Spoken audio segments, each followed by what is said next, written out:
Link to the Past, I suppose. On the real, though, Chalmers is kind of a chump, and Ninnyz is like, you know, a softie, so we love them both. Excited to see him race head-to-head. We'll see how it turns out. Ninnyz doesn't have an underscore, though, so I think he's at a bit of a disadvantage.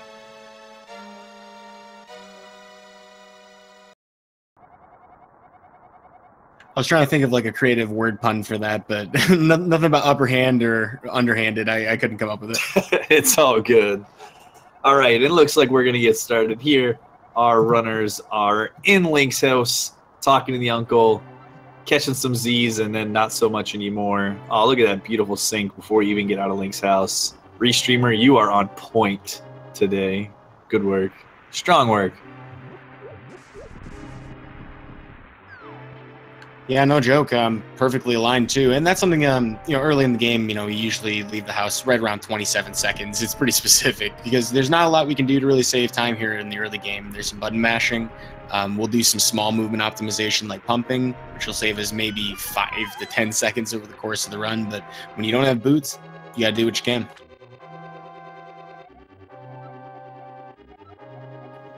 Let's get our first items here. Picking up the base level 1 sword and a shield. We're going to be taking them into the castle where we're going to finish a job that the uncle and his glass-like physique, his fragile state, was unable to do after falling down the well and grabbing Zelda for ourselves. Yeah, it's a crying shame that he decided to fall down that well with the sword and shield. Had Link done that, he would probably be in the same state, but the uncle, being the Trojan horse of sorts, got him his armaments.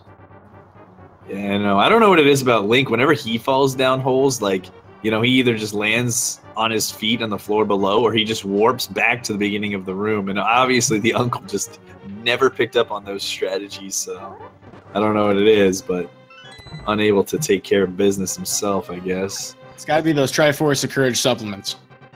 Exactly, yeah. Link is actually on performance-enhancing Triforce pieces.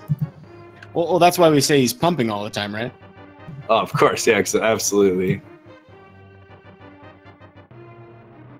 Just like Pikachu, who tested positive for rare candy in Pokemon Fire Red.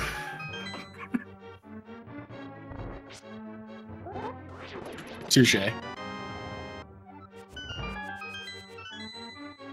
Also here early in the escape, pretty optimized movements here. You're trying to use that boomerang as soon as you get it to pull that key through the door. When we leave these staircases, for example, there's a certain amount of lag that happens if you move cardinally north or south. If you move west or east, you get to cancel that, so they're always going to hold that direction out of these staircases that are automatic between floors. The ball and chain guard here, though, there's a couple different ways our runners can deal with them. Usually most runners will do 8 slashes. Looks like both of them are going to opt for that in this particular kill. About the same key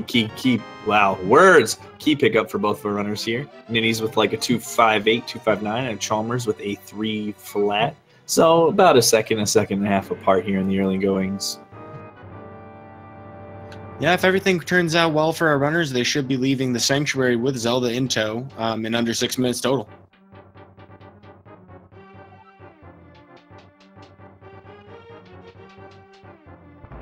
But first, we got to work our way back through the castle. There's a mantle that we have to go through, or I guess behind, to get to the escape, so to speak, or the back entrance. Fun fact about that, if you haven't picked up the lamp, the game won't even let you open it. Yeah, the game requires that you have to have the lamp and Zelda with you. So you're kind of an inventory check and, your friend with you. Kind of an interesting mechanic for the push, I suppose. So 2 of them are making our way back up to the first floor. They're going to head back into the lobby and then go into the throne room where that will take place. Both of them getting kind of squeezed in between some green guards there. Yeah, for the most part, most enemies in this game will spawn in the same positions, but their movement patterns, or their patrol routes, so to speak, are going to be a little more random. So that's the biggest portion of RNG that our runners will face going into this part of the escape. And then the rest of the snakes, or they call them ropes, in the back half of the escape. So you see our runners push in pushing. Up, Chalmers, up. There you go. Heading into the sewer here. Hopefully they get some decent RNG on the little slithery buddies here. Ninnyz just having to throw one boom, otherwise pretty favorable. And also for Chalmers, so nice little pairing there. Yeah, I couldn't have gotten much better than that. The best thing they could have is not having to throw any boomerang at all, but that's certainly a close second. So you're going to be moving through the water here, probably doing a little pumping, save some frames. Movement in the water is a little bit slower than on the hard floor, so pumping has a little more of a noticeable impact for those segments of the movement. Ninnyz getting the unfortunate top key, and Chalmers getting a more favorable one, and now the sink is almost right back to where it was at the start, so we'll see how this goes in the last couple of rooms. Yep, you'll notice that they walk along the left side of that wall there because the bats will never actually get in their way if they're following that path along the wall. Sometimes you have to boomerang a rat doing it, but it's usually worth it. Chalmers looks like he has like a split 1/10 of a second lead, but has to take a slash, and Ninnyz regains it. Both of our runners with like a 6 flat escape. Nicely done for them. I imagine we're going to be seeing 2 Sanctuary Hearts before we head on over to the Palace of the East. Yeah, it would certainly be kind of foolish to skip Sanctuary Heart, unless you really think the 3 seconds are going to be the difference. But I guess that could break a tie. I mean, that's technically the margin, isn't it?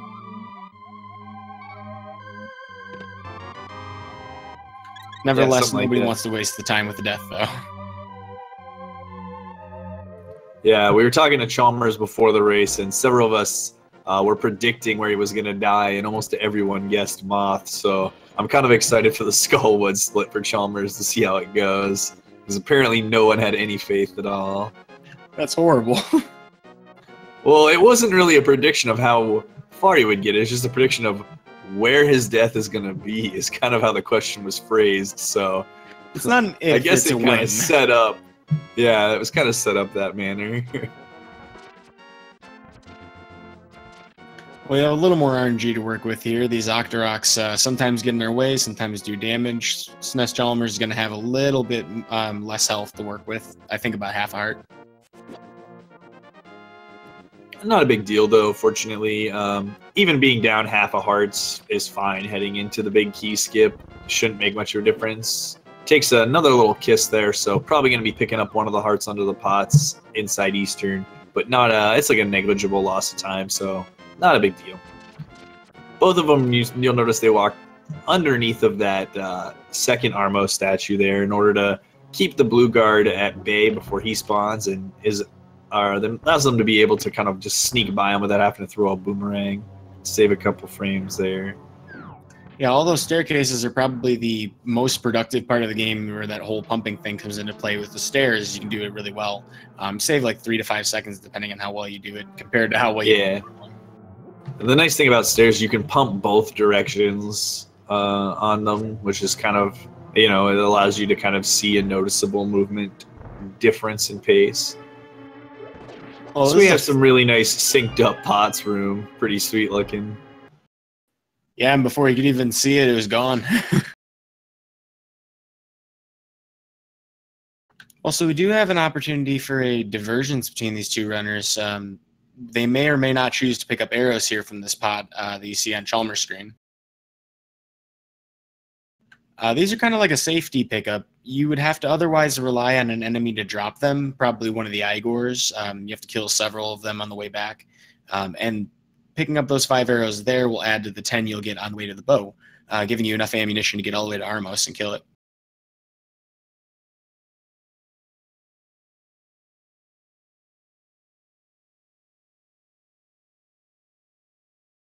Well, so we mentioned the damage boost. This is the first one in the game that we have to, well, we don't have to do, but it's very fast to do.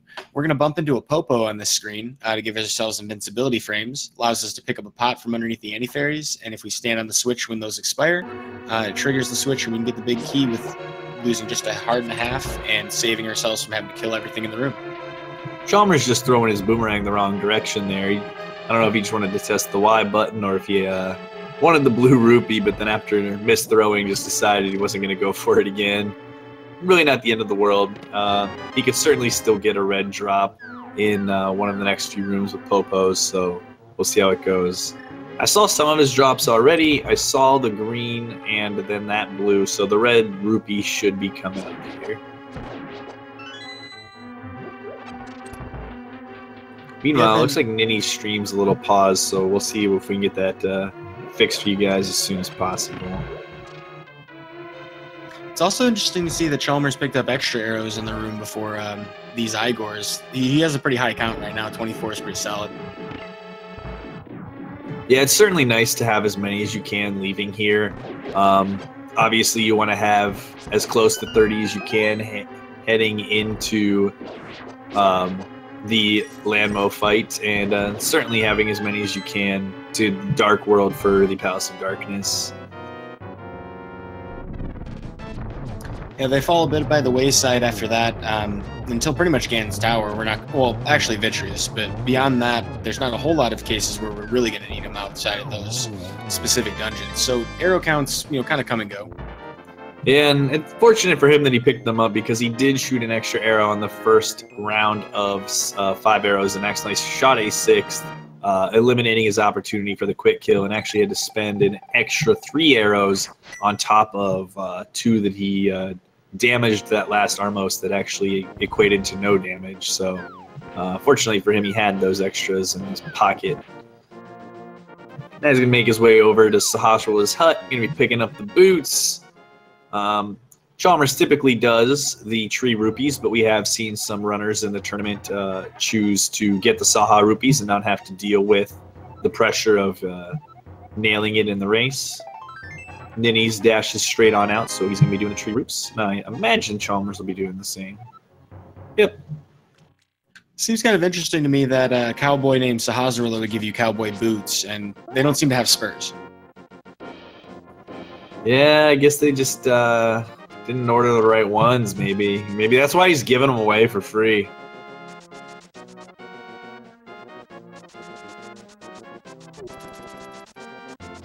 Gonna have to see if Usain Bolt has a different type of pair.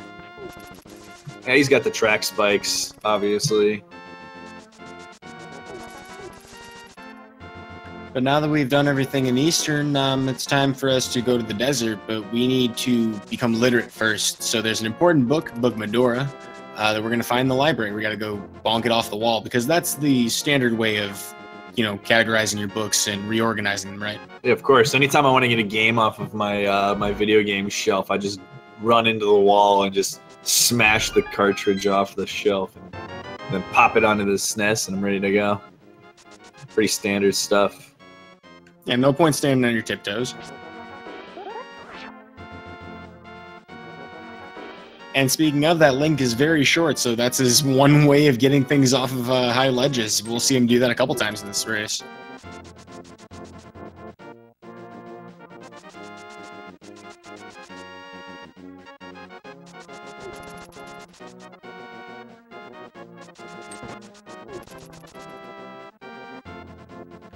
Also, Nintendo graced us with some excellent design, giving us lots of places to dash to and from is immediately after getting the boots. So the next place we're going to is just going to be a lot of long corridors. Now, there are a couple of nice little speed techs that we're going to see. We're going to see our runners try to take advantage of pause buffers to menu to different items when it's convenient for them to change direction to prevent themselves from falling off a ledge. You'll also see them try to play around with some RNG with some cannonballs we'll see for the second time in the run.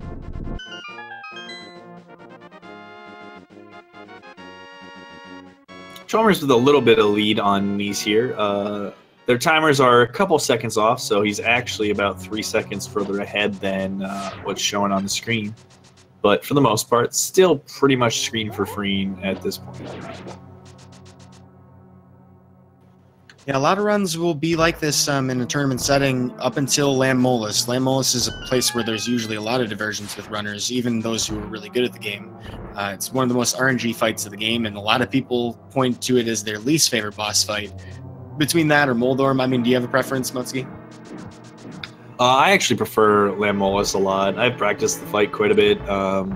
pretty good at reacting at this point. In the tournament so far, I've had, in my 4 races, I've had a 3-cycle and a 2-cycle in different races, so I'm pretty comfortable with it. Moldorm is my Achilles, though, on the other hand, personally. I don't know, what do you like more? Honestly, I have an easier time with Moldorm, but that's just because, like, my reaction to Lamolus is terrible. Like, yeah, no, I totally get that. Yeah, it takes a lot of practice. Moldorm's probably the singular screen that I've probably spent the most time on in this entire game, to be honest. It would go Land Mole, and then the double Pokey Room in Turtle Rock is probably my second most practiced. And then number 3 would be the Hammer Jump. They're probably my top 3 practice screens. Yeah, I feel like once you know Ice Palace Bomb Jump, you don't really have to practice it that much to get it. Yeah, I feel like it's just a timing of, like, for the pressure of the timing on the Hammer Jump that's worth practicing. Chalmers not going for the spin speed here, doesn't want to risk hopping off that ledge. We'll see if Ninnyz is just going to do a normal dash as well. Looks like it. So they're going to be headed into the second half of the dungeon. Pretty close still. Yeah, that spin speed's really dangerous because when you're in super speed, which you get from doing the spin speed glitch, you'll actually short hop off of any ledge you touch immediately. So in that particular scenario, they would actually leave the dungeon completely and have to walk all the way back through. So it's a huge time loss for a handful of frames.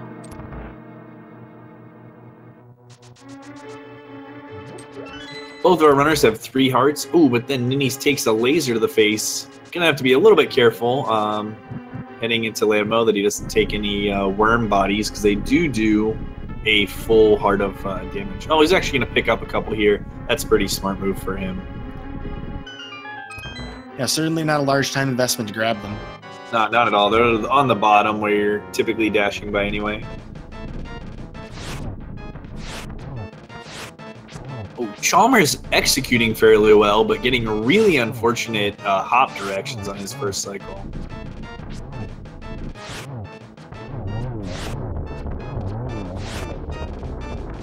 Ninnyz having a much better start to his fight, but then missing a pretty crucial arrow there. See how he can clean it up. He's got 1 worm. And Chalmers trying to clean up the fight, still having a little bit of trouble. Ninnyz might pull ahead of him here.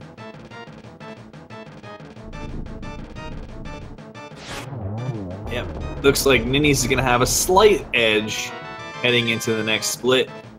Despite being a little bit behind heading into the fight. Chalmers had quite a bit of trouble with that last worm, but Ninnyz had a fairly clean fight up until clearing up his last worm. But Chalmers just had a little bit trolliness there, but, you know, got through it, and now they're going to be heading up to the Tower of Hera. Yep, and we've got a fun little shortcut that we'd like to do. I'm pretty sure both of these runners will... Well, actually, I don't know, but most runners in this tournament have been doing fake flippers, a minor glitch that is permitted per this tournament rule set. It doesn't, you know, sequence break in some major way. It saves maybe 6 to 8 seconds if you're optimal in both strategies. But what we're going to do is we're going to trick the game into thinking we have flippers by doing a screen transition before the game can check that we're in water and have flippers. By doing this correctly, we have to be pretty much 1 pixel away from that transition. You see Ninnyz doing it there, and Chalmers as well. This is a very vulnerable state, though. If we take damage, we'll actually soft lock the game, which is the only situation in this tournament where you're allowed to save and quit. You would have to return to that bush where you set it up if you did so as basically a time penalty.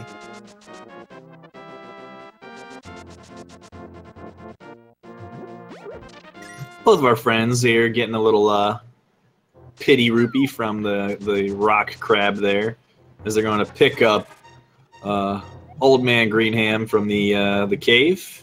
Going to lead him back to his home on the side of the mountain.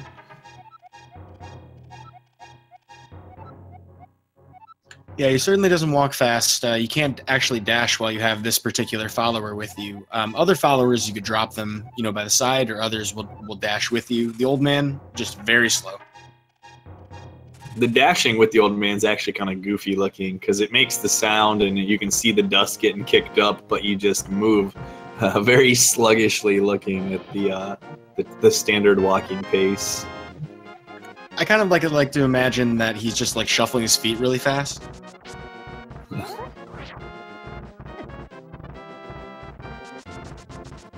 Chalmers having a little trouble with the spin speed there. And that's one of the most valuable ones you can get, particularly the one Ninnyz just did. There's a lot of real estate to cover, and that's where you really see the most value out of it. Looks like both of them went for the quick warp here. Chalmers actually got his. I'm not sure if Ninnyz got his at the top of Spectacle Rock. I don't think Ninnyz got the second one, but it looks like Chalmers did. So that's 2 for 2. That's pretty good so far. Quick warps, there's 2 out of, I think, every 8 pixels that Link can stand on that when you warp on it for reasons unknown to most people, I guess. I mean, I certainly don't get it. But for reasons of game engine, the game just does the warp animation faster. You save about half a second each time, and you just have to position the camera correctly.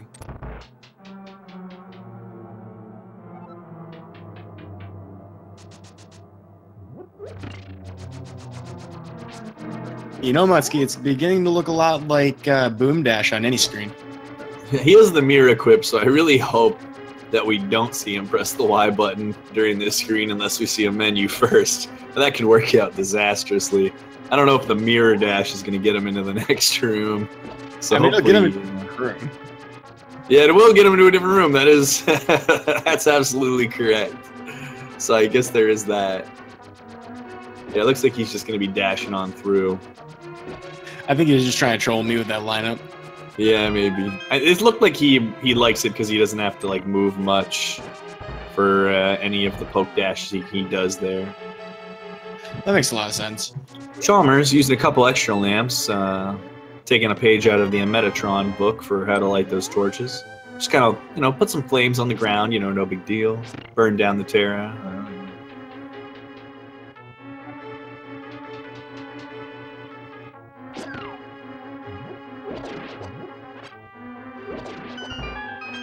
Oh, Chalmers getting a really nice arrow drop there. That's pretty sweet. If you're like newer to the game, I highly recommend grabbing any arrow drops if they're really close to your proximity on your way through. If it's not going to be much of a time loss to grab, they certainly can help you out and allow you to skip some arrow pickups later if you have enough excess. Hey, speaking of that mirror. Did he just mirror at the bomb jump? Yeah, he was lined up perfectly. So he did what I said, which was not pause at any point before pressing the Y button. So unfortunately, Ninnyz going to have to make his way back up. But he does have an extra bomb in his inventory now. Unfortunately for Ninnyz, Chalmers did just fall down attempting the bumper skip. Chalmers did say before the race, he said he was going to fall in Hera at least one time. So hopefully that's the only one, gets it out of the way, and we don't see it again at the Moldorm fight. And then with 4 hearts, pretty healthy. I don't know. I didn't see if Ninnyz hit the switch or not. He's only got 2 hearts, so we'll see. Chalmers putting it all out there. Getting a little risky, and I like it. Yeah, right up in Moldorm's face. That's one of the most dangerous places to be, particularly when you're close to the edge. But Chalmers, it's going to pay off for him today. That is an impressive fight from Chalmers. Oh, Ninnyz taking a little hug. He's going to have to poke him a little bit. He's got 1 heart, in a little bit of trouble. Hopefully he can get the final hit here safely. Probably going to take it a little bit safer. There you go. Get him to turn around and go for the spin. That's a pretty safe way to finish up that last hit, rather than dashing with 1 heart. He's going to grab his pendant after that little mirror mishap. Hopefully he can get that behind him and just head to the Master Sword. Yeah, certainly happy to see that neither of them had severe falls. There are a lot of places in Hera that can absolutely ruin your run. That middle hole in that boss arena is one of them. But we have tree rupees coming up. So tree pulls are a thing. It turns out money does grow on trees in Hyrule. And the way you do it is you kill things. You murder them, just straight dead. If you kill 1 to 3 of them, you're going to get a tier 1 pull, which is green rupees. If you kill 4 of them and take damage, you get blue rupees. And if you kill 4 of them without taking damage and you've basically reset the tree by pulling it, you get red rupees. So we're going to do 2 and 3 in order to get 110 rupees for Palace of Darkness. So Ninnyz there just got his tier 2. Now that he's reset it, he just needs to kill 4 enemies. We're going to kill 3 of them on the way to the Master Sword. Most runners do, at least. There is some variation in routing there. And then usually we'll use sword beams to kill the last one on the way out. But if you've taken damage before then, you might not have full health. That can happen. Yeah, if you're like interested in converting to the tree rupee route at any point, it does not matter which 4 enemies you kill after the tree pull. And so if you're struggling to time the dash on the bird or the poke into the second dash on the first bird, you do not have to kill those enemies. You can kill whatever 4 you're most comfortable with. But I imagine we'll be seeing our runners killing some more optimal options. My rupee route's really unoptimal, but it's more of just a comfort thing for me. I'd like to kill enemies that I'm more comfortable not taking a hit, because if you do take 1 hit from anything, you'll see Chalmers there choosing to hit the bush crab, which is a pretty friendly one that people will often do when they're newer to the route. That one's certainly good to go. We'll see what Ninnyz chooses to do on his way to the tree as well. Yeah, so he still has just 1 more to kill here. He's probably going for the crab too. Maybe not. Unless he already killed 4. Did he kill the pickle maybe? Yeah, he did. He got a full magic drop from that. But so some of you out there might be asking, hey, we need 110 for Palace of Darkness. Why does Ninnyz have 106 and Chalmers have 108? Well, as it turns out, we're going to naturally pick up 6 of them anyway here in the Hyrule Castle Tower. So we don't really have to worry too much once you've hit 104. We plan on getting 6 more anyway. Yeah, we're going to be using some pots to dispatch a key guard later on. And if you pick up the pots properly, there's a blue rupee and a green rupee in one. And if you ever are too short, both of these guards here are able to drop rupees. You'll see Chalmers got a 5 rupee drop there. So if you are a little bit behind the 104 that you need, keeping your eye on this room is a good one to kind of get some backup payment if you need it.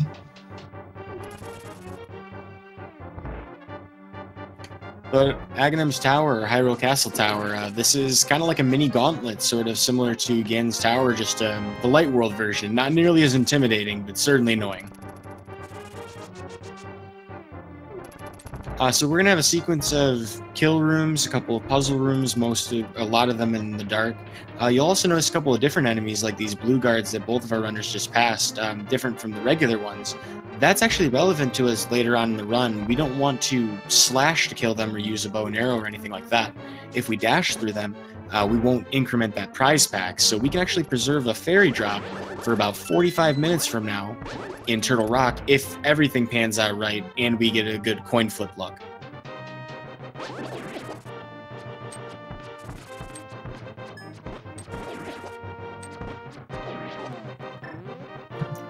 My flux on my computer just reminded me that I'm waking up in 8.5 hours, but I think that it is gravely mistaken. On a Sunday. On a Sunday when I'm got an hour left of this race, yeah, I'm not so sure about that. Oh, Chalmers getting the extra kill on that bat there with his boomerang.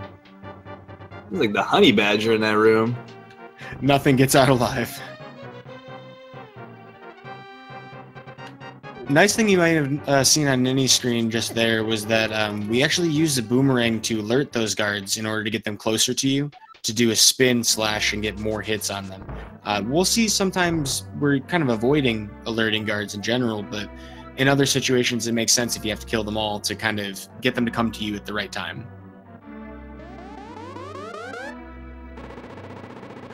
Well, so I gotta ask you, Mutski, you see the part on Aghanim there that, just underneath his hair, is that a crown? Is that his face? I always saw it as the crown and that the white things in the black area were his eyes when I was a child, I guess. But I've seen the comparison picture and it's incredible how the dual face works. Yeah, I never saw that until recently. Like, it never occurred to me that could be the reality, and mind blown. All right, Chalmers getting 2 blue balls on his first cycle here. Let's see how it goes for Ninnyz.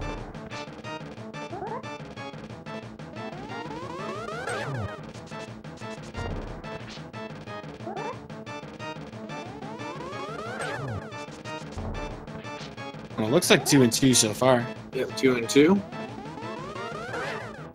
There's Chalmers' third. And his fourth, unfortunately. That's always a bad sign. 3 is not too bad. It's pretty average.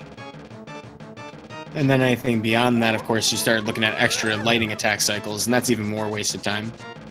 Ninnyz is actually a little bit more behind on damage than Chalmers. Chalmers with finishing up with 4. Hopefully Ninnyz doesn't get bombarded with too many more. He's already got his 4th blue ball, so.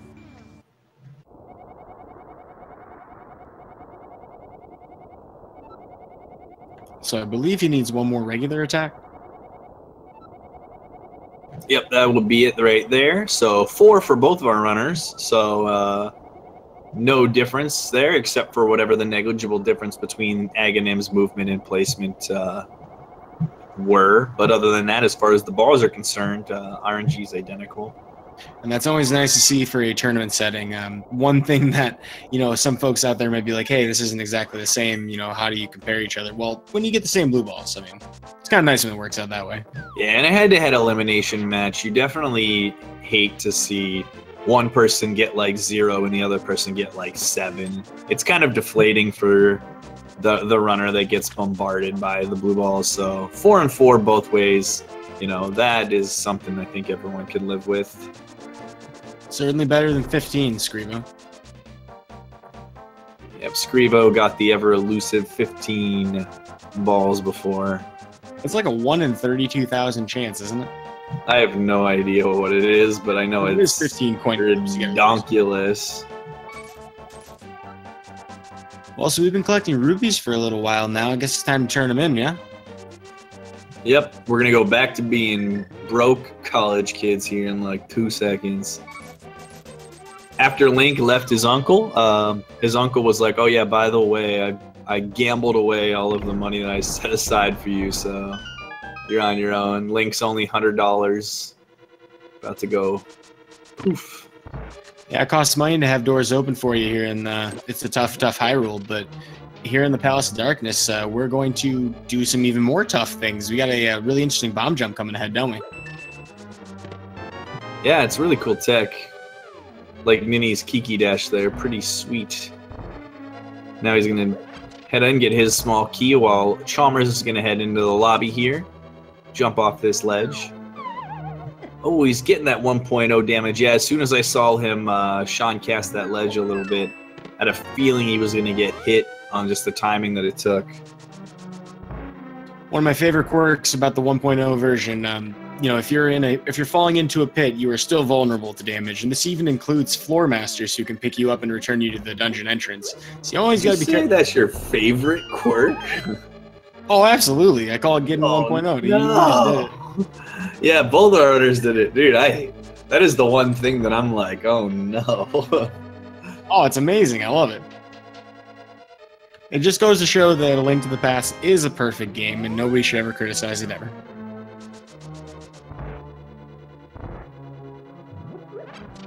If nothing else, it's more realistic than if it were to hit you while you're falling but do nothing, I suppose.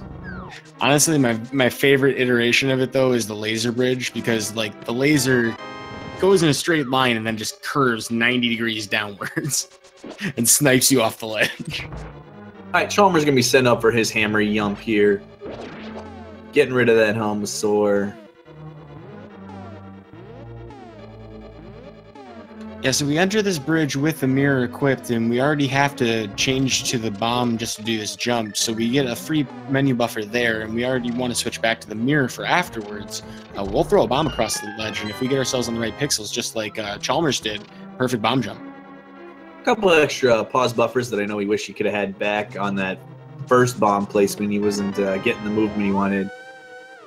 Ninny's gonna get, he needs one more pixel here. There he goes, he's got it, so he's all set up. Oh, he was actually, looks like he was one too high in his, where he laid his bomb down, so he must have placed the bomb a little bit too high because his position relative to the bomb looked fine. And there are countless ways to set it up too. Some people use the select menu, some people, you know, just use the sword. I've been using a lot of sword slashes lately, but the pause buffer and the select buffer are highly recommended if you're still a little uncomfortable with the jump. Oh, Chalmers! Oh, I was so nervous. I thought he had 0 arrows, and I thought he was about to run into the next room with none. But he actually did have one, and then stopped to pick up a 5-pack anyway. Yeah, there are several drops in that room guaranteed, though typically you're not going to use a ton of arrows and after that switch. So a lot of people won't stop to pick up most of them, but you can typically find 10 to 15 there. Yeah, I do kind of a slower strategy in that room, but I have it set up so that if I do my prize packs right, the 10 arrow drop will often drop in front of the door with the red mimic, so I can kind of get that drop and dash right through it pretty frequently. Chalmers with some perf turts. That was gorgeous. No fiesta in this basement today. So he heads into the Helmasaur King Cat Scorpion boss, and Ninny's gonna make his way into the basement for some Tortugas as well. Yeah, it's a very dangerous place to be. Any damage you take going into this boss potentially makes it so that you have one less opportunity just to dodge things. Helmasaur King has 3 attacks. He can swing his tail at you, he can bump into you, give you the old tackle, or spit a fireball at you that divides into 3 parts. You'll see actually all 3 things happening at once on Chalmers' screen. Ooh, a really nice fight for Chalmers. Ninny's going to be heading into the fight now. So Chalmers has established a little bit of a lead here. He's catching his crystal at 36-46. So we'll see what Ninnyz gets his on at the end of the fight.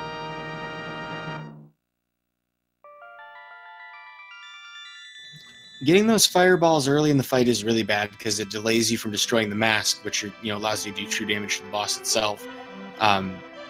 Anything like that prevents you from getting up close and personal is rough. But Ninnyz handled that really well. Had no trouble, bouncing back into it after the first fireball.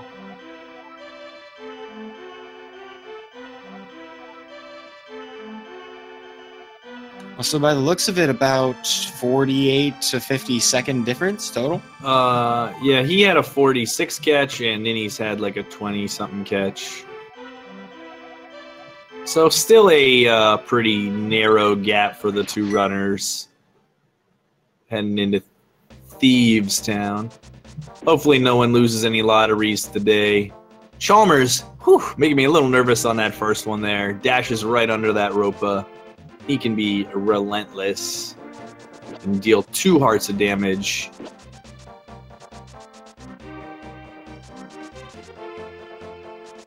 Yeah, in terms of the game's design, I mean, this is kind of, once you get to Palace of Darkness, it's kind of your biggest initial spike of difficulty. The dungeons start getting a little bit more real, and you have less health to deal with it at this point. In the speedrun, we're not going out of our way for heart pieces. Maybe in 100% we would, but because of that, we're not really that durable. We don't have any kind of mail upgrade. We don't have a shield upgrade. We don't have anything to really insulate against a lot of damage. And most runners of this caliber aren't even taking safeties like powder or, bug net, bottle, all things that would make these bosses considerably easier to deal with. And as the run goes on, you'll kind of notice like if our runners will start taking damage from different enemies, a lot of the enemies start doing substantially more damage. Like on this overworld, there's enemies that do 2 hearts, there's the Snapdragon that can do 3, and then when we get to the Ice Split, we're going to have enemies that start doing upwards of 4 hearts of damage, which is considerably more than they were apt to be able to take in the Light World. And typically speaking, most runners will not even consider a mail upgrade unless they're going to do it in Gan's Tower. It costs about 20 seconds to do it, but I kind of doubt that either of these runners would. Most people do practice Gan's Tower with green mail. So our survivability isn't going to improve much beyond getting more hearts.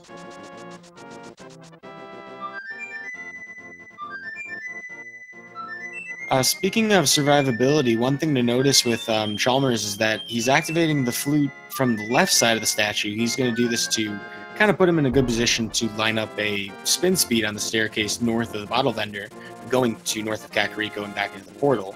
If you were going to go pick up your powder after Palace of Darkness, this is typically when most runners would do so, and they would probably activate the flute from the south side of the statue, not wasting any time to get it, ready.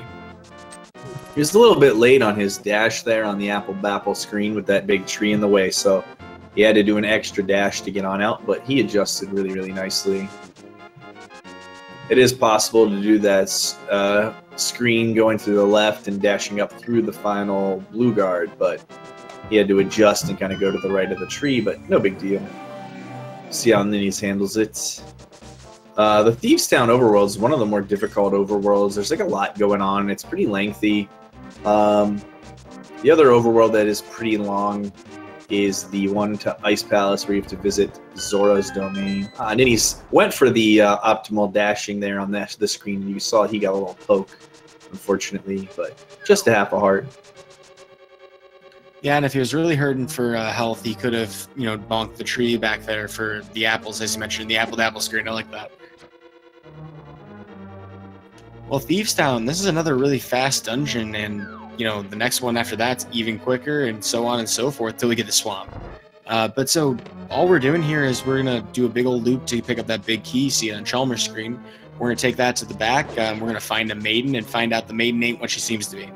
Taking it downtown, taking it down to the ground.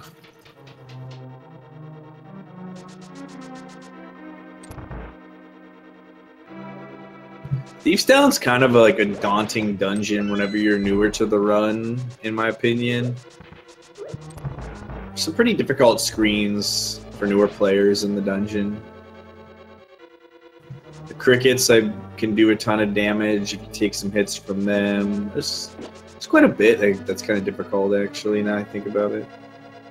Chalmers having a little trouble in the hallway. Chasing after God Pixel. It's worth it.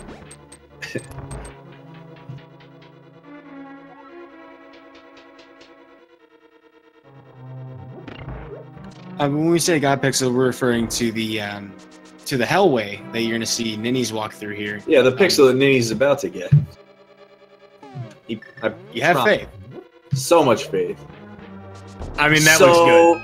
So much faith. Oh my God, Ninnyz, you almost made me look so cool. Oh, thank you, Ninnyz. Ninnyz, you tried, dude. Tried so hard, got so far. But I don't think you need Ninnyz help for that, man. But he could have made me look cooler. It was all there.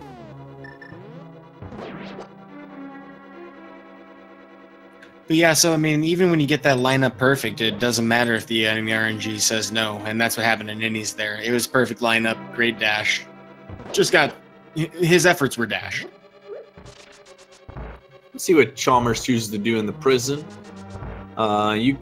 If you're not going to go for optimal dashes, it's actually a little bit faster to walk. He's trying the dashes. Oh, takes a little hug from the horse. Oh no, he takes another one. He's going to need to be a little bit careful here. He cannot afford to take a fireball, and that red horse head is really trying to ruin his day right now.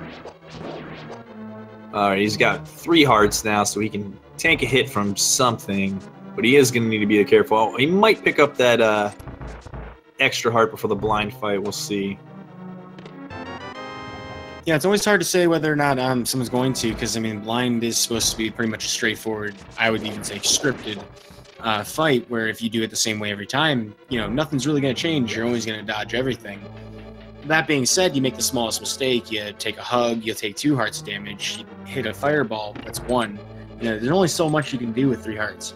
Yeah, I'm with you. If on like a RTA PB attempt, I probably would just go in, YOLO it. But in a tournament race, probably going to be picking up that heart like Chalmers did. Really smart move.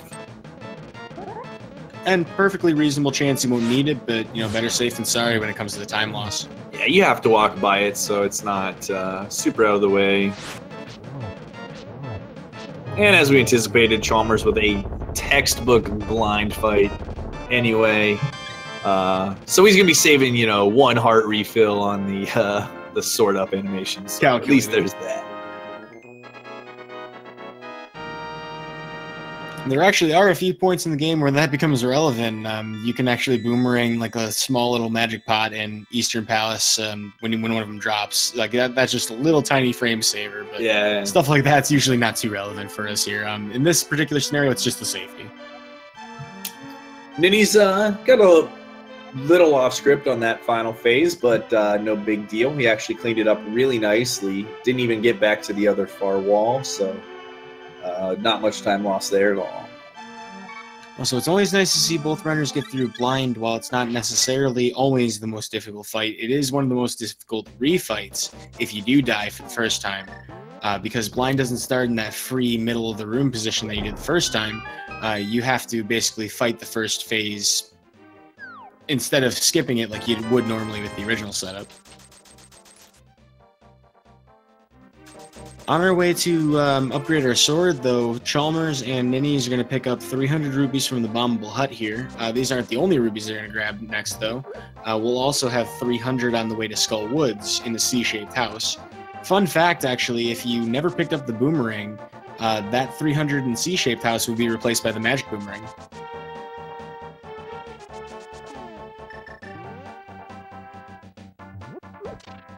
We're going to use those 600 rupees, though we're only needing 500 of them to buy the flippers, but we're going to do that after we do Skull Woods.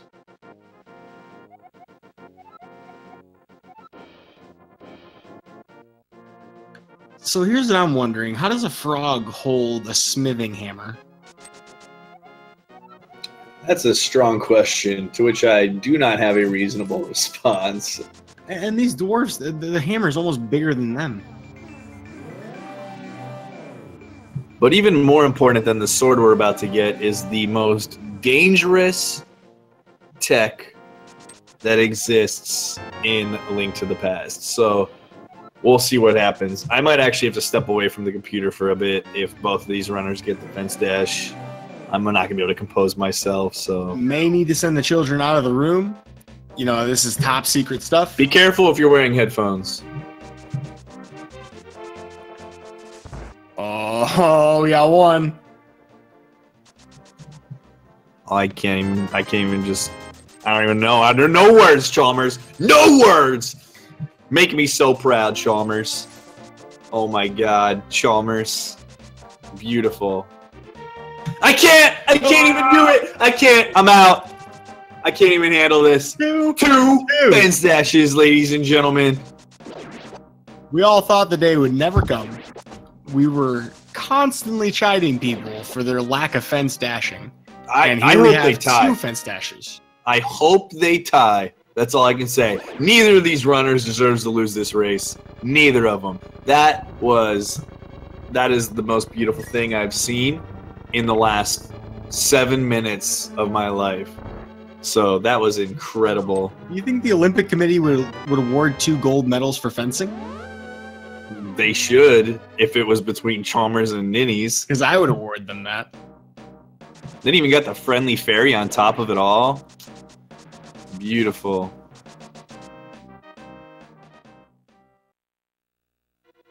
Well, we were so overwhelmed with the fence dashes that we almost missed Skull Woods. It's almost over already.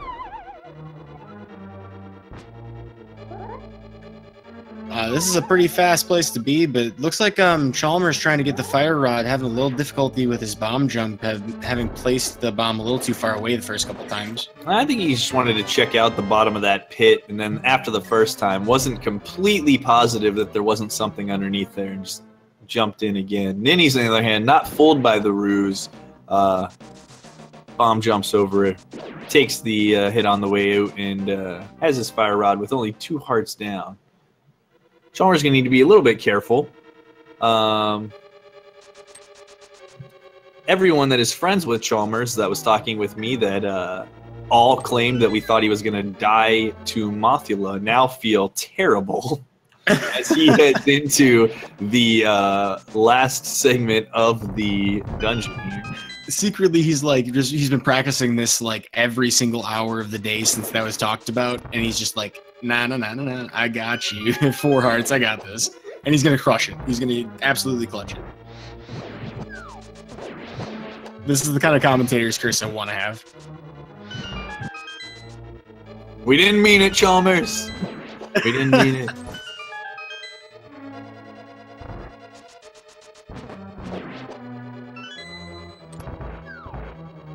Well, moment of truth. We're gonna find out if RNG is our friend or. I'm not even scared. I'm not even scared at all. But the question is Chalmers scared? Is Mothula scared? Are those spikes scared? Because they seem to be crossing the room at an alarming rate.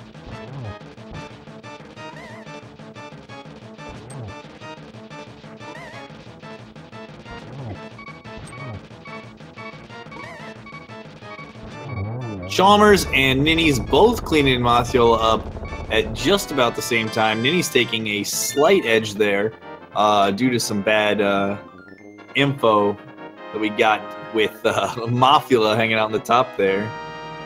But Chalmers breaking everyone's expectation, taking down Moth. And yeah, hard to imagine how he could die in Skullwoods at this point. He would have to somehow mess up mirroring. Both of them had a really nice Skull Woods, though. The dungeon went really well for both of them. Aside from Chalmers' struggle on the bomb jump, and then obviously having to play Mothula and like kind of do a little dipsy doodle around the conveyors, everything went pretty well for both of them. Ninnyz was really, really nice. Made up all of the ground that he was behind earlier, which we talked about at Pod, you know, was the better part of a minute almost. It was like between 30 and 40 seconds or something. Yeah, so it goes to show you, you know, if you're repeating the same, you know, say a bomb jump or some other kind of, you know, glitch or trick, you know, sometimes that can be quite a sizable difference in your lead. You know, you can try and pad it up, you know, early on in the race, but you got to be consistent. Consistency is king in this tournament.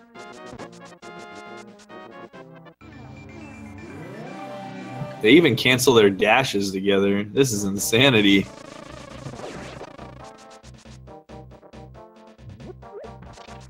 Chalmers picking up the sign for Emma's house. I think he knew that he was a couple frames ahead of Ninnyz, and if he grabbed the sign, that they would be perfectly synced into the next screen. Wanted to make sure that we had the same viewing experience, which is twice as much of it. Ninnyz actually making an interesting choice there. Kind of walks up in front of the witch's hut's door and dashes across to guarantee that he won't get hit by that lotteried Ropa. Pretty interesting race strategy. You can't lose the lottery if you don't play it. Well said.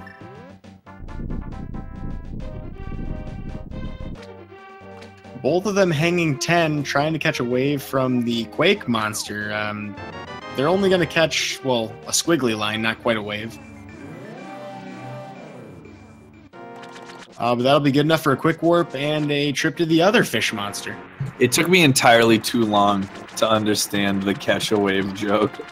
I am a loser for not getting that immediately. It's after midnight, man. It's a Link to the Past after dark. We're allowed to flub on this. I certainly will. Yeah, if you are just joining the race, welcome to ALTTP After Dark. It's so scary up in here, guys. That's not the way that I heard that. Anyway, we're going to pay 500 rupees for what is arguably not worth the service. We're going to get some water toes, and we were already faking that we had these earlier on in the game, and that passed credentials. So apparently this is like the real ID that you already paid fake ID for. But we're going to get to use this, what, twice?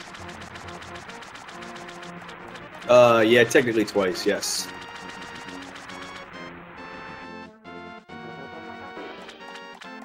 Although the only time we actually are forced to have them is inside the swamp dungeon. You could fake flippers to ice the same way that you fake flippers into the warp to Hera as well. Yeah, I want to say like in a long time ago, I saw some really old VODs of people actually doing that as part of their routing, but then, you know, people realized, hey, Zora and Catfish just makes sense. In the last 3 minutes, we've had like 4 lead changes. And in a dungeon full of ice physics, it's likely to continue to do exactly that. Chalmers waiting on that jelly there to get the key with his slash, realizing that he's already used 2 fire rods in the first room, having missed one on, I don't even know what you call them, that Iceman, I guess? Ice Boy? I like Iceman. Ice. Let's go with Ice Mannequin. Doesn't really look like a man as much as it looks like a mannequin. I'll roll with it. Yeah, magic management is important in this dungeon because we do have to have a full magic meter when we go to the boss Cold Stare, unless you're bringing sword beams and some creative strategies. Dude, that is a tongue twister in and of itself. Magic management. Everyone say it 10 times fast on your own. Struggle, if you will. The mischievous magic management. Oh my Lanta. Alright, I watched Ninnyz practice this bomb jump for like 40 minutes earlier, so this better be perfect. I mean, that looked crispy. That was pretty crispy.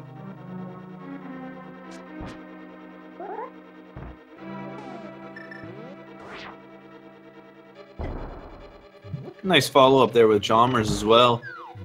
Ninnyz here. He's going to recap the Penguins Capitals game for us. If you guys didn't catch that, there's what happened. Ninnyz is Alex Ovechkin and the boys, and the Penguins are, you know, themselves getting taken care of. Yeah, taking out the entire line, actually.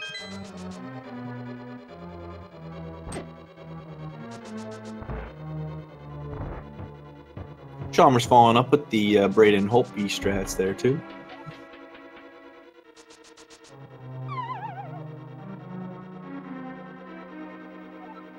So I guess those Stalfos Knights really do look a lot like hockey players, don't they? Yeah, they're it kind of looks like little hockey sticks, I guess. If they had them inverted, it would look sweet. Oh, I've never seen that before. Maybe I'm not Canadian. Because, like, honestly, I think if anybody from Canada was looking at that, they'd be like, well, that's a hockey player.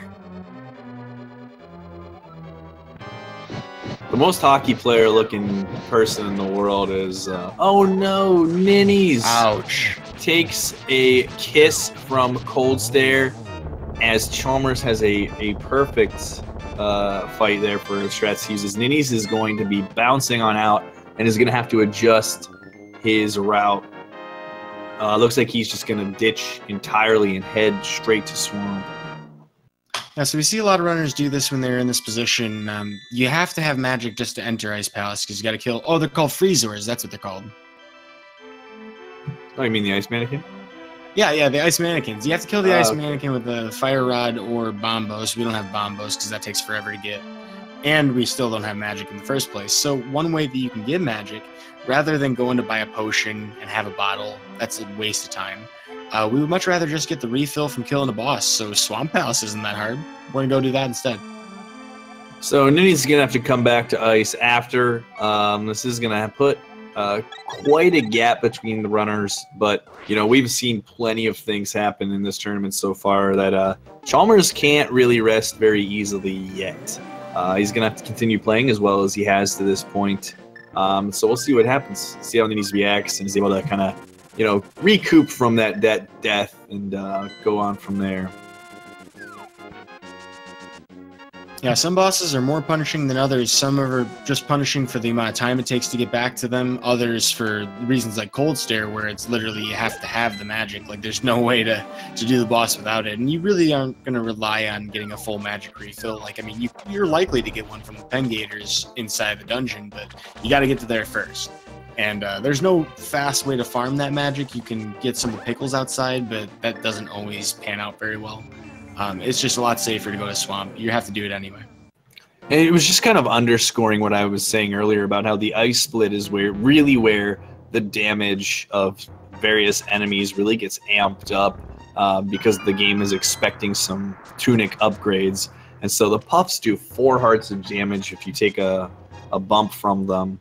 And, you know, that is kind of really, really difficult to recover from if all the puffs get broken out of the little corner that you're trying to pin them in, like what happened in Ninny's fight, unfortunately for him.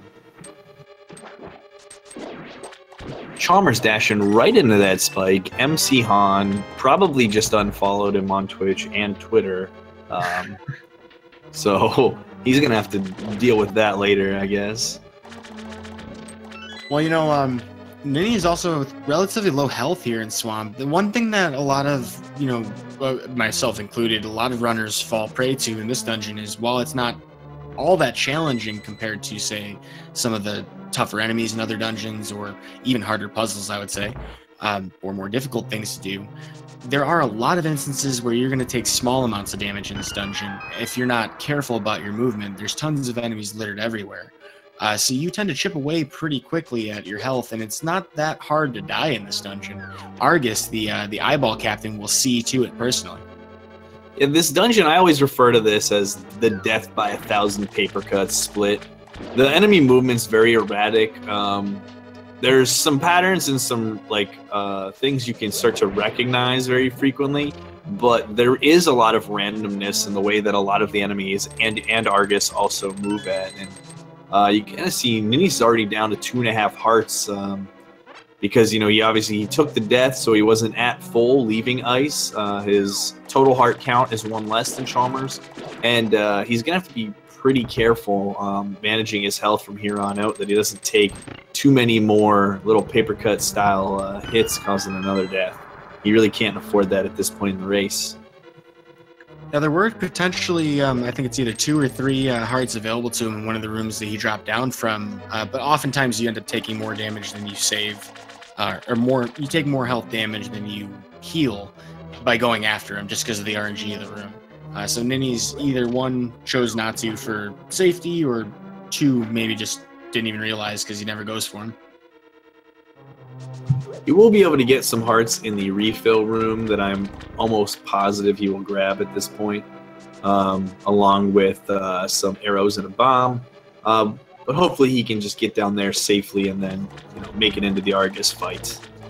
I really hope he goes for double heals, one of the rare things that you get to take advantage of in this game.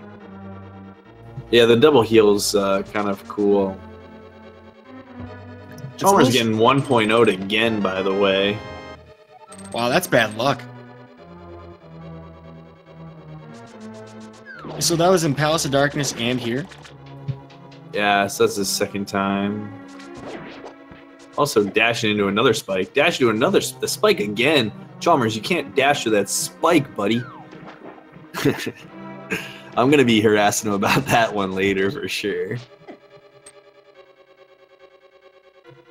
Ninny's smartly using his hookshot to take care of these Tektites here. Gonna make it into that refill room we were talking about earlier. We'll see if he goes for some double heals. Nope, just picking up the 4 or the 2 and taking his 4.5 hearts into the last little corridor here before the pool. Yeah, and if you're being pretty careful with the fight, it's not like, you know, it's too dangerous with 4.5 hearts necessarily. But if you wanted to try something more aggressive, say like the 0 cycle fight, and you may still do it anyway, I'm not sure if he's comfortable with it. We'll see in just a moment. Nope, looks like he's going to go for some slashes. Probably pretty smart with his health count there. That way he doesn't take another death. I would agree to that. But as far as the double heals we were talking about, if you use a hookshot or a boomerang on a pick-upable heart refill, sometimes it'll just give you twice as much.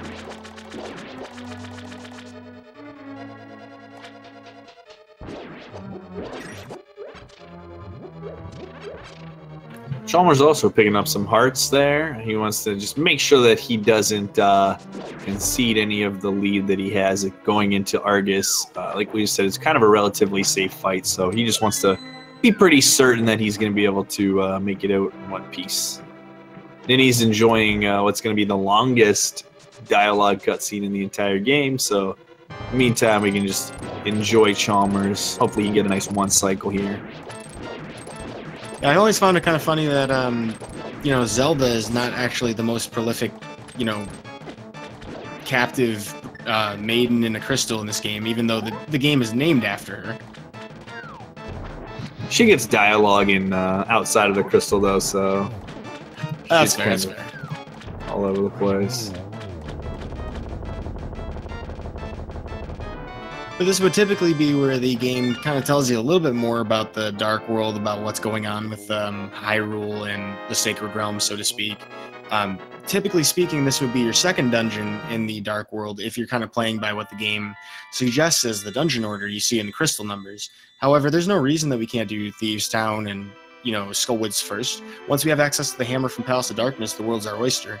And so we come back to Swamp Palace later on, way over-equipped for it, with a much better sword than we should probably have, because it's very easy to get through that boss once you have the Tempered Sword. Master Sword would take 2 slashes per puff.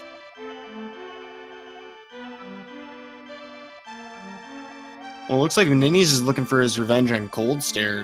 This is going to give Chalmers a pretty hefty lead because he's pretty much in the same position, well, you know, a small distance behind him on that cutscene, and then an entire dungeon ahead at this point. Though, to be fair, Ice Palace is pretty quick.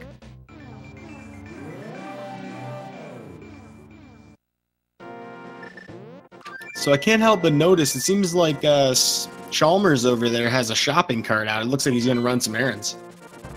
Yeah, he's going to be making his way up Death Mountain next to the Tower of Hara, where he's going to be getting his Heather Medallion. Having a little less trouble this time than when he had earlier on his travel, so that's nice to see. You like to see that. Yeah, didn't get head rocked at all, so he's good there.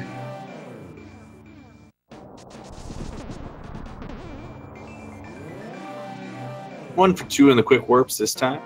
Not too bad.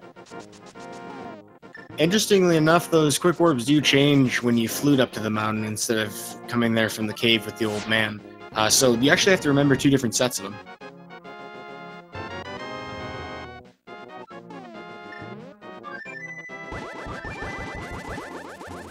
Ninnyz on his last bomb. Hopefully, looks like he's lined up properly. There you go. He takes care of that nicely. Unfortunately for him, that means he's not going to be getting... I guess he could get a bomb drop in the Penguin Room, perhaps. I think they have a bomb drop in their prize pack. Otherwise, he's going to have to get his Ice Rod after Meyer and hopefully get some bombs from the Slug. However, if he's a gambling man, he could try for the 50-50 rock just outside to the right. That is true. That might be like a last-ditch effort because he needs 2 bombs. So they'll have 1 for the bombable wall in the mire and then 1 for the Ice Rod. Yeah, it's a hefty gamble to take. You can't like enter a cave and come back out and just get the 50. Like, I mean, that's time-consuming. Chalmers knows that I was bullied in junior high school and thrown into a pool by Pete Casserly at Casey Benton's birthday party going into 8th grade. And there's no way that he is not going to dunk this bird into this pool right now. 100% guaranteed. You know, it sounds like it was a big day. There it is. Boom. The revenge throw. That's why I like Chalmers so much. I don't care what everybody else says about him. I think he's cool. He wins points in my books for that bird toss. I don't care what Greenham says about him either. I like Chalmers.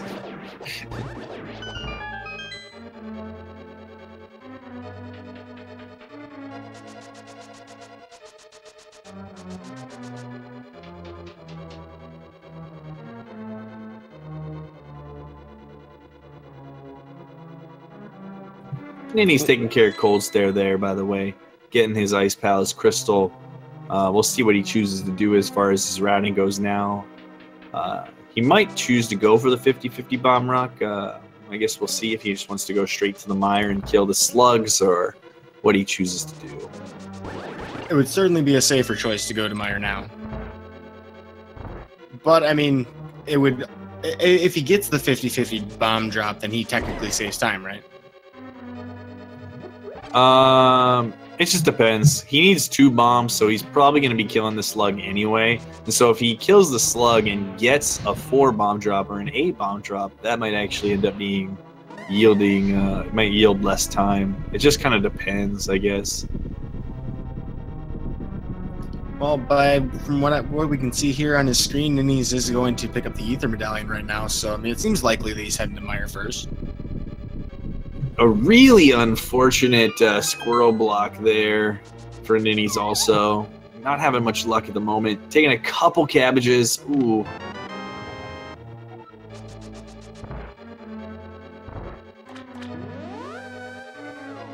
Getting the stair climb, getting to the top, and now he's going to head to the Dark World Warp as well.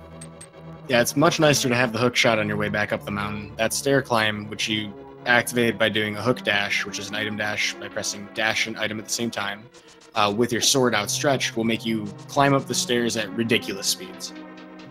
Chalmers doing the strategy to make sure that you can't possibly get hit by that spark that he dashed by. Got hit by that spark. Gonna have to have a little chat with him about that after the race too. I'm making a checklist. I gotta critique my boy Chalmers. Taking notes. So this is the grill master here today, and this is the list of what's on the menu for you. Looks like your rump is roast. Chalmers and Ninnyz are 2 of the people that I race with the most on NMG. So, Ninnyz went for the 50-50, didn't get it. Looks like he's just gonna head straight to Mire now and do the slug instead. Unfortunately, did not get the drop that we were hoping he would get. Yeah, I mean, he can see the stream. He knows he's a little bit behind, trying to make that kind of gamble. Oh, if he kills the bird, though, I mean... I think that is him making a statement to the game right now. Oof.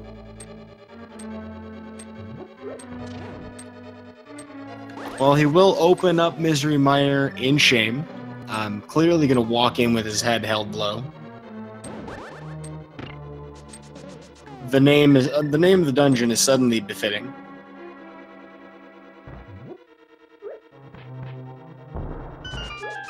Well, looking at it, I mean, I guess at this point, Ninnyz is basically back on track with the regular routing. So we do have essentially a whole dungeon difference here. I mean, maybe 3/4 or 2/3. I mean, it's pretty close to that.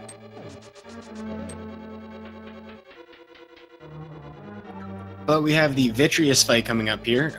Most runners at this caliber will be trying to do a damage boost strat, but there are a lot of different ways that you can fight this boss. But if you're going to do the damage boost strat, commonly known as the WQ strat for Vidi, you're going to take intentional damage from the poisonous goop on the sides, and then do spin attacks to the eyeballs. Now, Chalmers has low health, so he's kind of forced to sit in this one spot and just swipe away until they're all down. He still needs to be a little careful, but manages to make it work. Whew.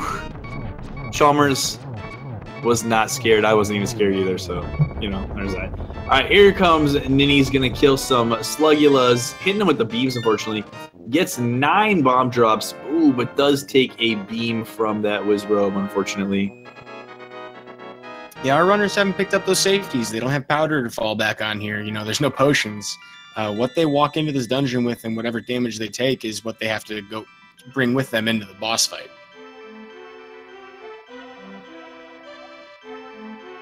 I don't know about you, but I always thought it was counterintuitive that like a Wizrobe, which is kind of like a magic user, would do so much physical damage when you touch them. Yeah, it seems kind of interesting, I guess. I've played enough Final Fantasies to know that that ain't the case. Or that the destructive power would be in a much higher scale. Well, with Vitreous down, you know, Chalmers on his way to Turtle Rock. Did he already pick up his ice rod? I think he did. Yep, he's all set to go. Yeah, so he's going to make his ascent. Turtle the Rock Johnson making his way uptown, downtown, to the ground. Well, I don't know where in Turtle Rock that drive-through is a strat. Sexy Waffle House drive-by. by Chalmers. Yo! I think he heard me trash talking his safety dash right into that spark, and he was like, Kev, I'm about to blow your mind, bro. So, He called sorry, you up on Chalmers. stream. It was You've like, just made yo, I up. heard you talking trash. Made amends for your shortcomings in the misery mire. Wow. I mean, he even did the bird toss. I mean, he's winning over my heart. I don't know about you. I want to like Chalmers. I really do. Nah, I love Chalmers. My boy. Ninnyz heading into the basement. Gonna be using his cane for the first time here. Nice pause buffer. Perfectly lined up. Dashing down into the door. I'm still in awe of that drive-through strat. It's so hard to do. Yeah, that was a really good one, too. He got good RNG. Didn't have to use any extra hooks to hook any squirrels out of the way.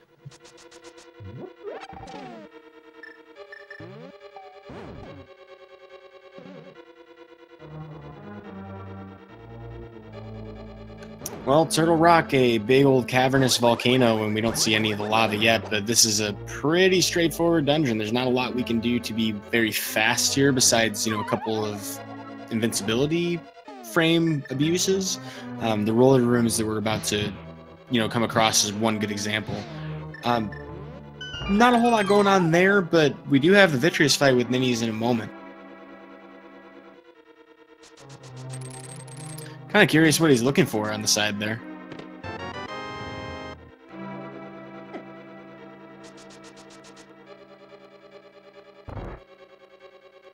We did have Chalmers show as a damage boost for those rollers. You don't want to have to take damage more than once. A lot of people will mirror out of that room if they don't want to take any damage.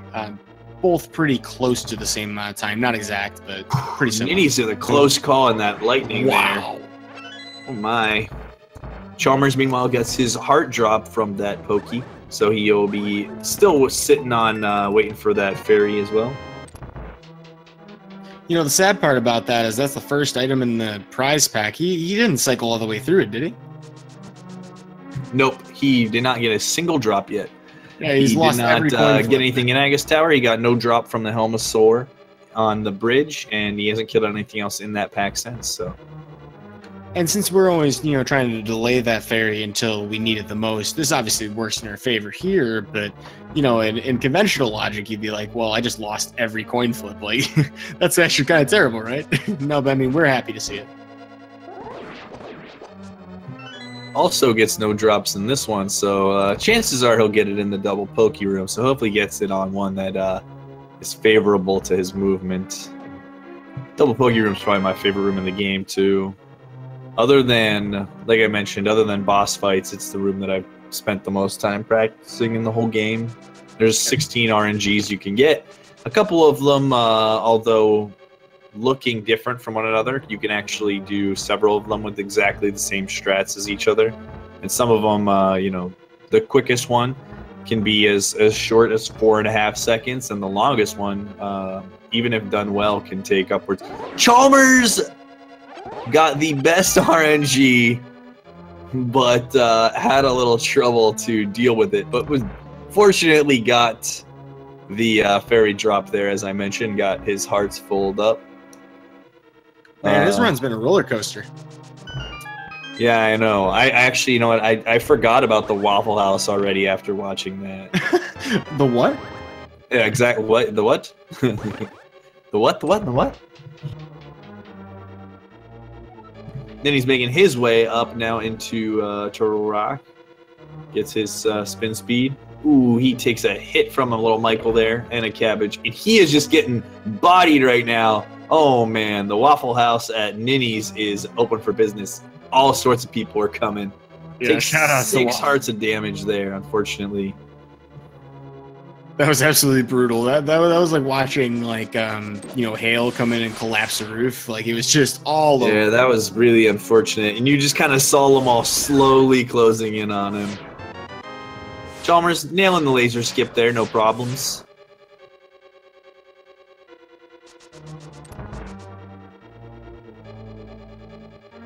Yeah, he does have his cane out, so I think he's gonna probably try the cane dash here.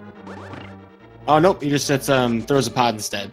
Lots of different ways to get through that room. Some people will do this really slick-looking item dash where they explode a cane and dash at the same time to cross a couple switches and time it really nicely, but all in all, they're very similar strats. They don't take that much longer to throw a pot.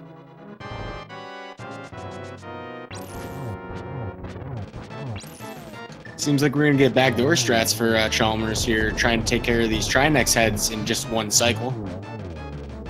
Looks like he'll be successful.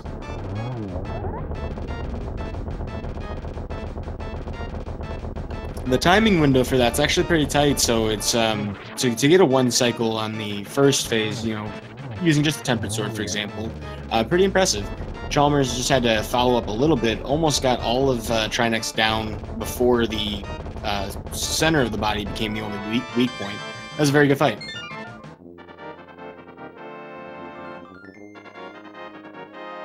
I do not remember, however, exactly where Ninnyz is in his prize pack progression. So I guess we'll see what he gets. I'm curious to know if he's going to actually mirror out after getting the small key rather than taking the hearts, because if he does this room improperly, he will take a death. Yeah, it looks like he's going to mirror, playing a little safe. And hopefully he's got his fairy coming up so he can get that health back from that pretty unforgiving Waffle House screen that he had. Yeah, if you can't get that fairy drop and you have no safeties to work with, really the only way that you can heal besides the death warp would be to take the safety door and then mirror out to the light world. There's a cave there that has 2 fairies. That's like the only other backup health. There are 1 or 2 hearts, you know, scattered around in the room before the Trinex gap, but you know that's a long time commitment to get to as well. Ninnyz getting trolled by a little bit of Chomp's movement, but gets through, no damage, no problems there. Meanwhile, Chalmers heading into Ganon's tower. Quite a bit of execution of some more skillful tech in this dungeon, so hopefully he can put on a nice clinic for us and we can enjoy the last dungeon of his run as Ninnyz is making his way over to the big key in Turtle Rock. Yeah, so exactly what you're saying about execution heavy. This Gan's tower is a combination of puzzles. Ooh, we got that fairy drop for Ninnyz. But a combination of kill rooms, of puzzles, and sometimes both at the same time. You're seeing some of the puzzle rooms right now. You can go left or right side of the basement to get to Ice Armos, which is the first of the refights, where the big key is hidden behind. It is technically a little faster to go right side if you're going directly that way, but left has a couple of advantages. You have extra keys you can pick up, and that can save you time in the rest of the tower.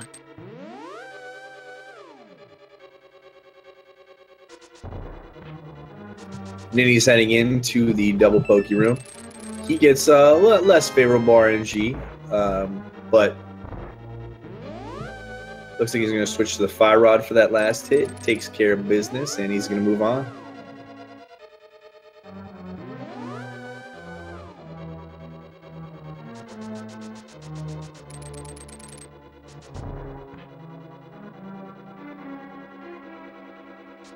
Our boy Underscore over here is going to be dropping into the Ice Armos fight shortly. He just picks up that 5-pack arrows, so he's got 21, which is plenty for the fight. You only need 18 if all goes well. So he has a little room for arrow if he needs to shoot a couple extra if something does happen. Did you say he has a little room for error or arrow? Oh my. I tried to say error, but I may not have actually. I don't know. You tell me. Well, I would say a little room for arrow. Well, his fight went really, really well. Just a 1 for the wall. Good luck for the second half of the dungeon, I think.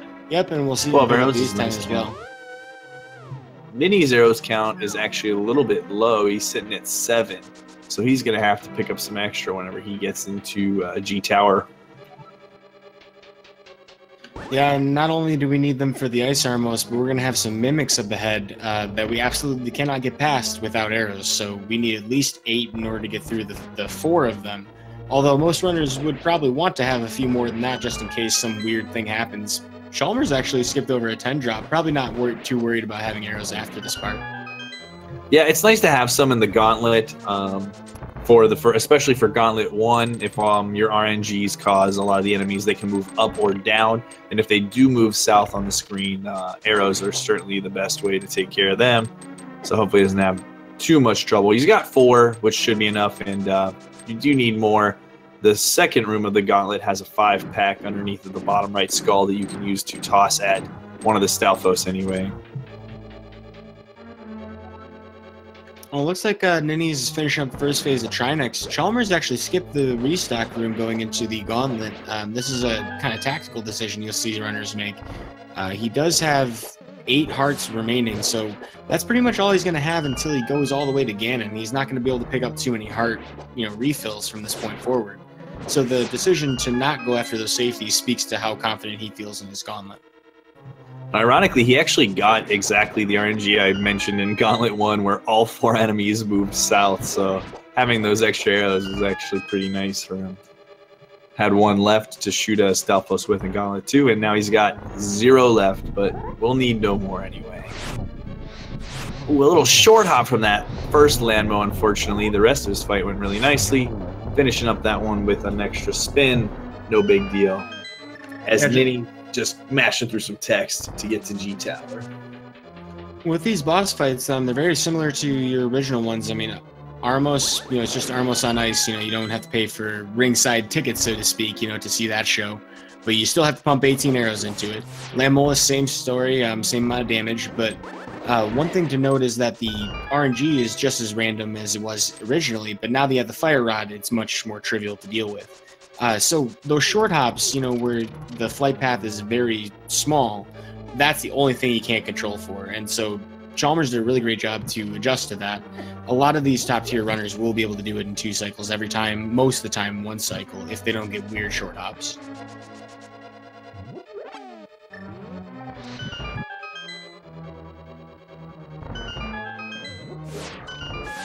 Well, it looks like Chalmers managed to avoid despawning the tower. That would be the one thing Ninnyz would want to see happen to kind of close this gap.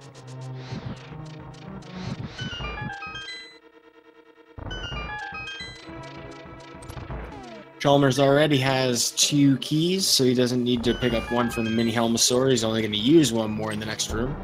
Has no reason, of course, to open the chest for the key in there, but we will take a heart refill and a full magic refill, because this is basically the last gas stop before Ganon.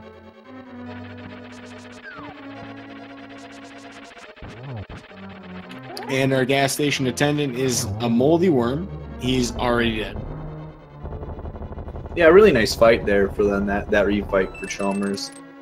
His Armos was good, and he got a little unlucky with the RNG on the first worm from Landmo, but his Molorm was also really good. So all 3 of his refights went pretty well overall.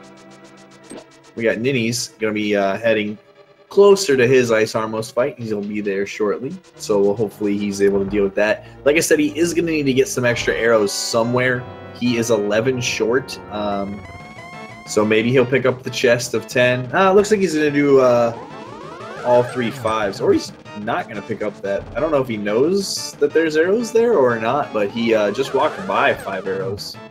Well, we've got the 5 from the pot he's about to pick up right now, right? Yep. So he needs 6 more, which is why I thought he was going to pick up that 5 and then maybe the other skull, but might be grabbing the chest. Yeah, it looks like he's going to go for the chest. Well, Chalmers has already passed his geometry class, though. With that, I think he's going to graduate to a course led by Wizpig himself. Blue Ham. Oh, Ninny's having a little bit of trouble with the Armos on ice. He needs to be careful because he does not have a lot of extra arrows. Yeah, he smartly killed the one that only needed 1 more arrow. That way he could finish off the last one. Ooh, Chalmers bonking off of the Blue Ham there. Not going to be able to get the 1-in-1 here. And the RNG not necessarily that favorable to him. It's definitely not a bad position, but the top right would have been best. Top left's a nice consolation, though. Not particularly difficult to deal with. gets all 3 double spins that he needs, and he can head on to the last phase. Yeah, that went about as well as that could have for him. He was in perfect position to get those spins off. That's kind of hard thing to just kind of recognize by looking at it. Ganon is a fight that if you're picking up this game, you should practice a lot.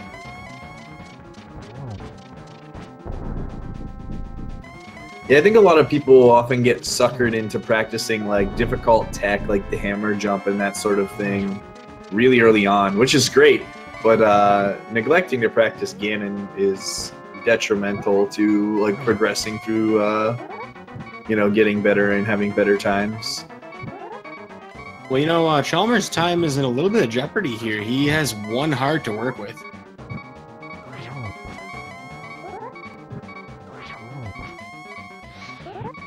He is making great use of the Fire Rod to try and get 3 shots in per cycle. You can only do damage to Ganon when 1, both torches are lit, and 2, he's about to start his warp. So we time that up very carefully. Using the Fire Rod, we can actually keep our sword outstretched while lighting the torch, which allows us to get a 3rd one in, particularly if we time it well. Nicely done for Chalmers. Killing Ganon right before the 1 hour, 30-minute mark. Getting that swag moonwalk. Going out with style. I respect it. Chalmers has won back my favor with the 1 heart Ganon. GG's to him with an official Speed Racing TV time of 1 hour, 30 minutes, and 19 seconds. And an actual time of 1 hour, 30 minutes, and 17 seconds. So give your love in the chat to Super Nintendo Entertainment System Chalmers _ GG, fantastic race to watch. Well, I'm wondering if we'll be able to get the SNES man himself into the interview. We'll see if he has anything to say about this. I have some things to say to him myself.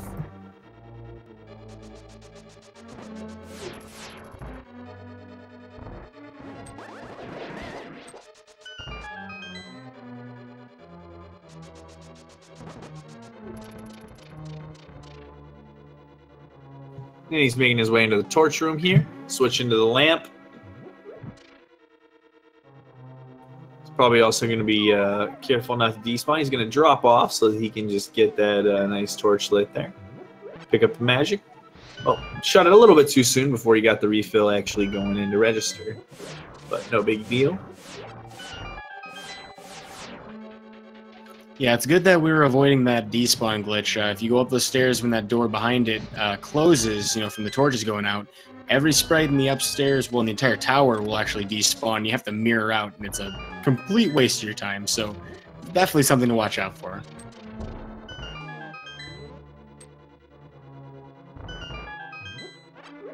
I hope Ninnyz does the right thing that he should do, which is not fight this optional boss he's about to encounter. I know my boy Ninnyz can hover. Yes, please. Oh, unfortunately, he takes a fall. But try to make me proud. Ninnyz, my boy. Maybe he should have equipped the hover boots first. Looks like we got Chalmers in here, whether you want him or not. We're going to ask him questions about his run. What's up, Chalmers? Congratulations on the win, man. Yo, thanks, Mutsky. We were a little nervous, and I actually said in the commentary that I would have felt awful if you actually died to Mothula, because it looked like that was the road we were headed down. I'm not gonna say there's conspiracies against you, but oh, dude, there was. Trust me, going into this Green Ham and Mutt, we're just like, you're gonna die there. It's just gonna happen, and well, I almost did. Somehow I pulled that out. I don't know how. Overall, I felt like your run was pretty nice. You had a really nice Dark World, despite a little trouble in the Skull Woods. Well, I think it was actually the opposite. I think my Dark World was really bad. My Thieves was horrible. My Skull was pretty bad. Ice Palace was a travesty in itself. However, the Mire, like the Turtle Rock and onwards, I think I did really well with. Those would be like the best parts, I thought. All right, some highlights. Oh, no, go ahead. You sorry. Well, I was actually about to say the exact same things. Some things I have to absolutely highlight that you did that made us happy here in the commentary booth. The first thing comes to mind, the bird toss. Come on, man, that was amazing. It was a big day apparently in your world, and you really showed it to us. It's always a big day when you got Mutt in the comms with his man Pete Casserly, and then Walrus Prime in the chat having a big day. You gotta toss the bird, man. We're really excited about that. You got the sexiest Waffle House drive-by I have seen yet in this tournament, personally. Dude, I was like so happy to get that because, like I said prior to, I literally spent just 45 minutes on that in Death Mountain Climb, so I'm happy it actually paid off. Yeah, I mean, you all it takes is a little poor RNG from the movement of the squirrels. Oh, Ninny's taking a death on Ganon. Had some screwed up bats because he had a little trouble on his Ice Armos fight and was definitely not anticipating those patterns. Unfortunately, so he's gonna drop in again. Rare instance of arc variable. But yeah, you were making me proud, and then you were making me horrified, like all over the place. It was a roller coaster. You did the fence dash, and I was like, all right, this is pretty dope. And then you, in the mire, you did the nice safe dash south past that spark that will never hit you if you dash that way, and somehow managed to hit that. Oh, yeah. It's all good. No biggie. Yeah. Viddy fight was cool to watch too. You showed us some strats that I haven't seen in a while. The old Scrivo safety The video. old Scrivo, yeah. Someone shouted Scrivo out in the chat, so Yeah, I used to make fun of him for that so much, but honestly, it is one of the most useful backup strats that I would recommend like new runners actually learn, even good runners sometimes. Like, Viddy's a tough boss. Sometimes you just need a few extra seconds to lose. it's one of those fights where if you just go in and you take a body from an eyeball really early, it's super obnoxious to try to deal with. So Yeah, I mean, 4 hearts of damage every time. Yeah. It's a ridiculous fight, like you said, if you get bodied by the eyeball. I didn't. I just messed up a spin, so I just kind of figured it'd be safer to go up to that corner and just slash away. But I mean, you didn't die, so I can't see any reason to think otherwise. Yeah, exactly. That's why that strat exists, I think. Tournament safe. what was your best tournament race time so far? I want to say, was it the one against Zero or Lyra? It was like a 1:30:12, I believe. So this is pretty average for my tournament run so far. I commentated the one with Lyra. I can't remember if it was that one or if it was the other one. The one against Zero Rush was close too. I've had like a 1:30:24 against him. So I've been pretty consistently stuck at like the 1:30 mark, which hasn't been a bad thing, but No, that 1:30 is a pretty favorable time as far as the tournament goes. exactly. It's not the best, but it's doing the job, so Well, speaking And of race times, Ninnyz Ninnyz gonna actually finish should up just here, walk yeah. into the Triforce room. yo, GG Ninny. He's finishing up with a 1:36:57 on speedracing.tv, so give some love and some GGs to Ninnyz in the chat, please. Shout him out. We'll see if he wants to pop in and chat a little bit before we all go to bed, because it is way past our bedtime, and as much as I know you guys all want it to last forever, A Link to the Past After Dark just can't be a 24-hour thing, FCC regulations, you know how it is. Too much of a good thing. Moderation, Yeah. We don't want to turn it into A Link to the Past before the sunrise. It's after dark, all right? Yeah, One way street. it's got to be a cutoff point somewhere. Do you know who you're facing in your next match by chance? Oh, Are you facing Blunt or something? No, the only Josh RTA. Never heard of him. Yeah, me neither. I mean Release. Sorry, his name. Oh, is okay. It's that kid. Okay. Yeah, I think he's pretty new, so I'm pretty sure I'm gonna breeze right by him. But anything can happen. It's Link to the Past, Yeah. I know. You're gonna West Side him? No, I think I'd need to do like 30 West Side breezes to beat him. I only saw one of his races. He was struggling against MC Han in the opening race of the tournament. So maybe you're correct. He's probably I don't, like I said, I never heard of him. So Yeah, I'm hoping that he's just not on his game that day. well, best of luck in the race. See if Ninnyz is hanging around somewhere, wants to come hang out for a bit before we all take off. There he is. He's coming. Hey there. What up, Ninnyz? Hey, hey. Welcome, GG. GG's, my dude. Well, what's going on, man? I don't know. I had an adventure. He did have a little bit of an adventure. We were really sorry to see the death to Cold Stare. Obviously, that's really, really difficult to recover from and can be kind of brutal for a number of reasons. Obviously, it threw off your bomb count, and then, you had to make quite a few adjustments in the run, which you never want to have to deal with. But, it is what it is. But congrats on finishing, and congrats on making it this far in the tournament. It was a really good race to watch, so... you want to talk about anything particular that you enjoyed in the run? I mean, my Eastern felt pretty good. Overall, I actually golded that. It felt really, really quick, and I kind of set myself up pretty well. I was having a pretty good Landmolus. I was a little bit to the right underneath the one that was erupting and under the one that was dying. So I didn't think I was far away from it because I had a pretty good setup for a nice 3 cycle, which would have carried all the time that I saved from Eastern onward. But it is what it was. Light World was weird. Dark World, obviously, we had a couple of deaths, and so after I died at Cold Stare, I was just like, okay, well, I wasn't watching any streams, so I didn't know where he was or anything that had happened. So I was just trying to think, okay, well, if worst comes to worst, we're on pace, or I can still make us some time, or if he had some issues, maybe I have 2 minutes to play with. So turned out 6 minutes behind. So, but GG Chalmers, I'll be watching you, rooting you on against your opponent. Yeah, that nobody, Josh RTA. I'm just kidding. Have you heard of him, Ninnyz? Because none of us know who he is. I think I saw him at HDQ, but I'm not 100% sure. Oh, is he the one that was making that dopey face that became an emote later on? Is that him? It might be him.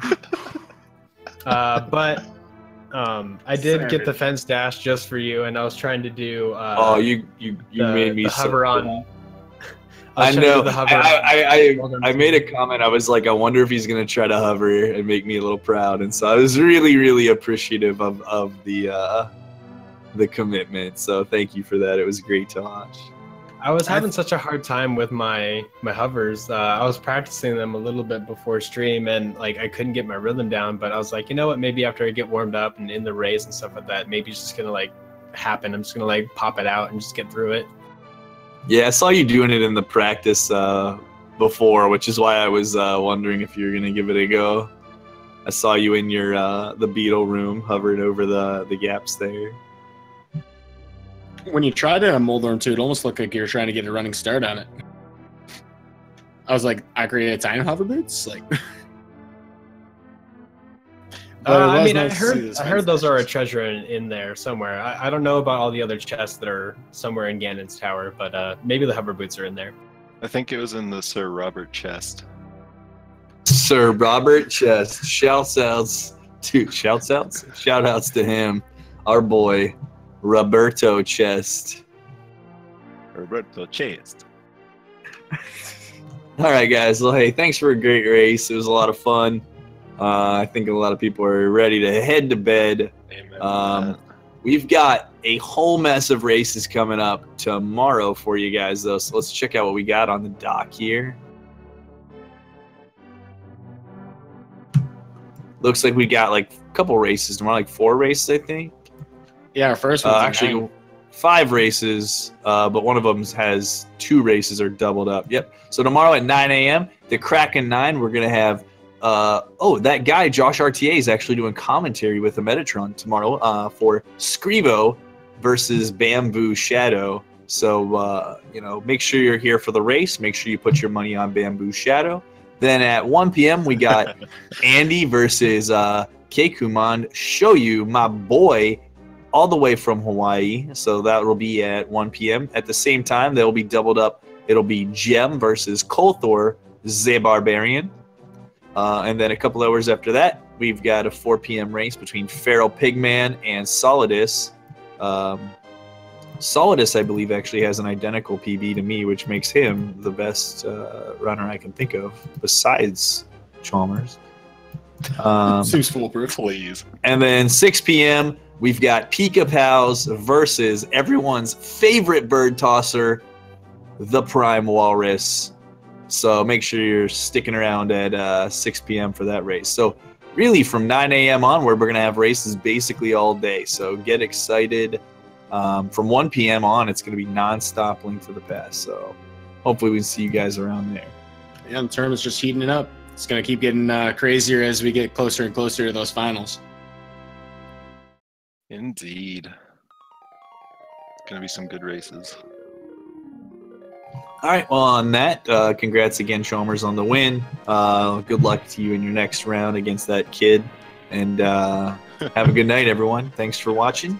GG's again, Ninnyz. It's a good race. Thanks for comms, guys. I always appreciate it. And thanks to Muskie for joining me. Oh, always. Have a good night, everyone. Yeah, you guys too. GG. Bye, baby. Later.